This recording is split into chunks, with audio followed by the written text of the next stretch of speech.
Aisha, I never noticed she was a man. I never knew. I believe that our education, like such as in South Africa and the Iraq, everywhere like such as.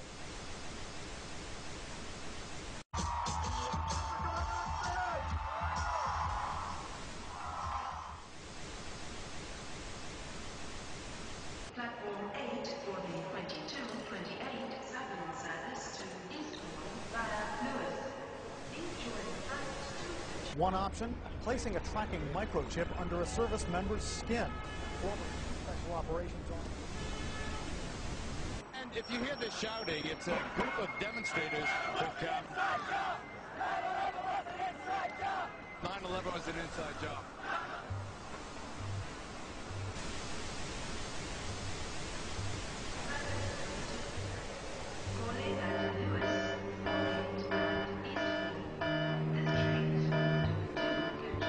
It's no longer a theory.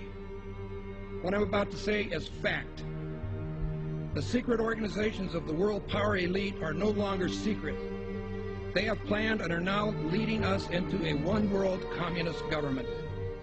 Well, there have been extraordinary scenes in Berlin tonight as thousands of people gathered to hear Barack Obama deliver key foreign policy speech on his current European tour.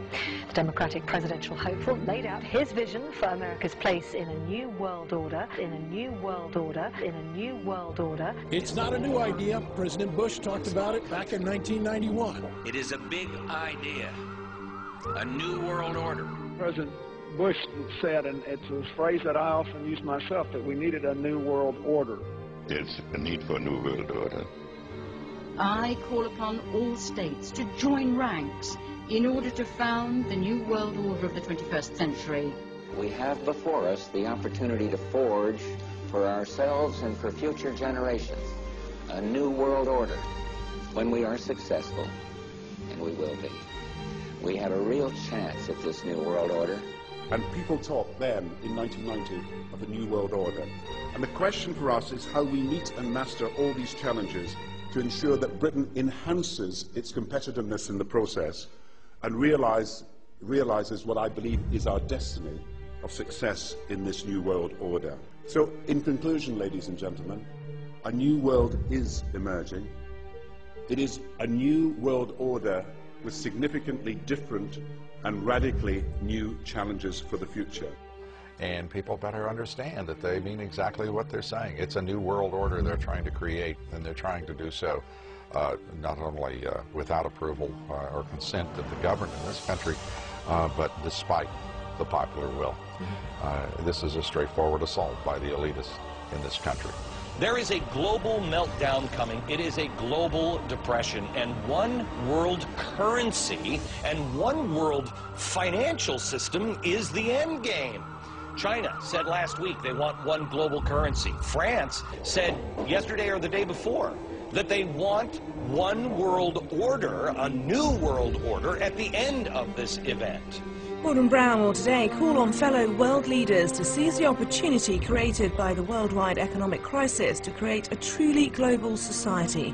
The Prime Minister will use a high-profile speech in the City of London to say that Britain, the US and Europe should join together to create a new, stronger and more just world order. This engineered collapse is there as a massive problem for which you offer the solution, and the solutions are the infrastructure we've been predicting all this time, including the World Central Bank. The goal of this manipulation, and has been for a very long time, is to get the world population to see as a good idea, or the only option in given circumstances that are manipulated into place, the creation of a one-world government, a world central bank which would administer all financial transactions on the planet, a world currency, and a microchipped population linked to a global computer. The wealthy elite who have the money and the power know that if they can create a one world global social system, that they can control the central authority.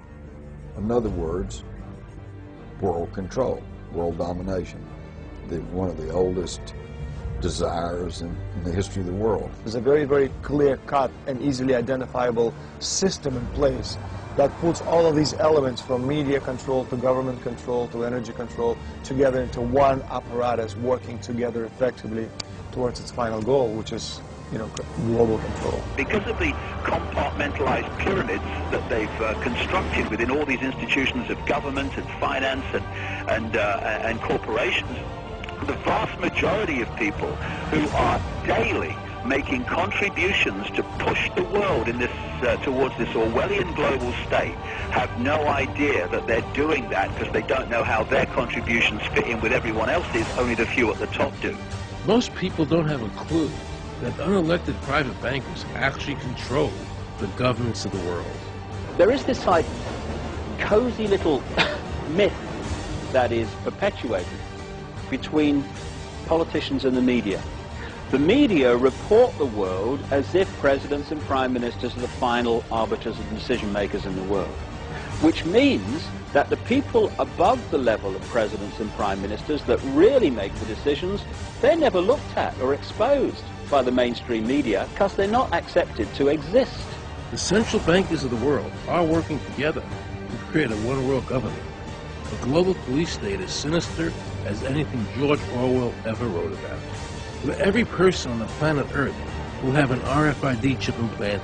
It is the first implantable microchip for humans that has multiple security, financial, and healthcare applications. More than 100 law enforcement officials in Mexico are having microchips implanted in their arms. The chips allow a person to be scanned, sort of like a cereal box at the supermarket.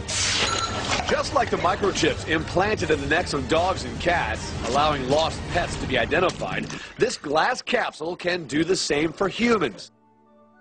A chip in everybody would be the universal monetary system par excellence, because there'd be no escape from it, and you'd be totally under the control of those who issue the electronic impulses in that chip.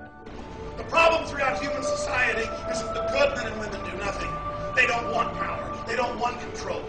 They want to lead a leisurely life. They want to spend time with their family. They want to lead simple lives.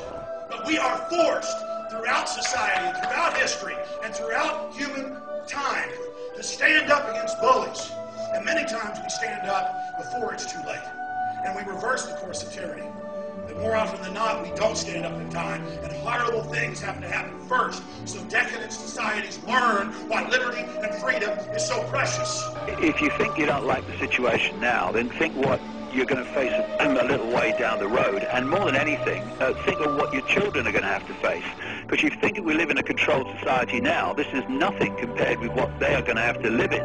So in terms of parents who are listening to this information, I would say this: go and look your children in the eyes and tell them that you can't be bothered, or you're too frightened to do anything about it. You're too frightened to get involved, too frightened to get involved in being another conduit for getting this information further and further expanded into the public mind, that you're too frightened to get together with others to stop cooperating with this system and to not be intimidated into coming into line, which is a bit like coming into line in a concentration camp and thinking it'll be okay.